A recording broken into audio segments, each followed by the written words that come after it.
Gus Yazid Al-Bustami Mr. dilahirkan di Pasuruan pada tanggal 8 Desember tahun 1975 dari pasangan Bindoro Monari dan Ibu Cumaia. Setelah menyelesaikan pendidikan sekolah dasar, melanjutkan pendidikan di bidang keagamaan. Pada waktu itu tahun 1983, kira-kira berumur 9 tahun menuntut ilmu di Pondok Al-Aqoidiyah Rembang Pasuruan selama 6 tahun.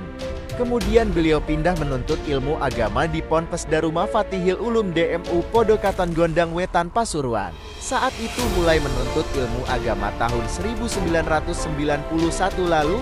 Pada tahun-tahun 1995, beliau ditugaskan mengajar di Yayasan Darussalam yang berada di Winongan Pasuruan.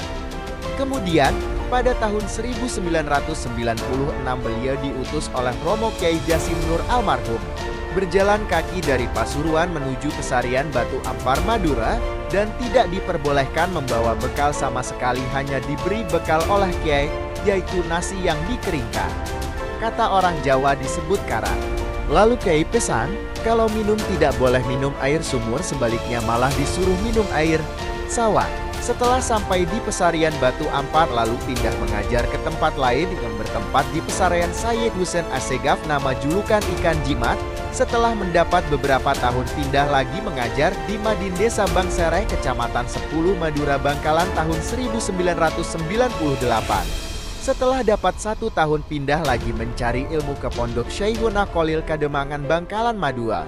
Setelah dapat 1 tahun oleh Kyai Jasim Nur almarhum, disuruh kembali ke Jawa Timur ke Pondok Daruma Fatihil Ulum. Sesampai di pondok pada tahun 1999 oleh Kyai diutus berjalan kaki dari Pasuruan menuju makam Wali Songo dari Syekh Malik Ibrahim Gresik Jawa Timur sampai ke Syekh Gunung Jati Jawa Barat. Sesampai di sana mencari barokah doa pada seorang Kyai sepuh Jawa Barat.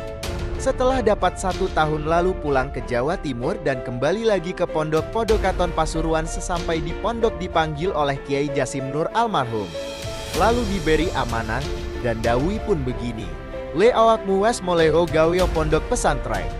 Mendengar perkataan Kyai begitu, Gus Yazid Al-Bustami terkejut, lalu meminta ridho dan ikhlas lalu pulang dari pondok waktu itu tahun 2000, dan alhamdulillah berkat barokah para Kyai semua rintangan dan cobaan dapat beliau lalui, dan berdirilah Pondok Pesantren Fathul Ilmi.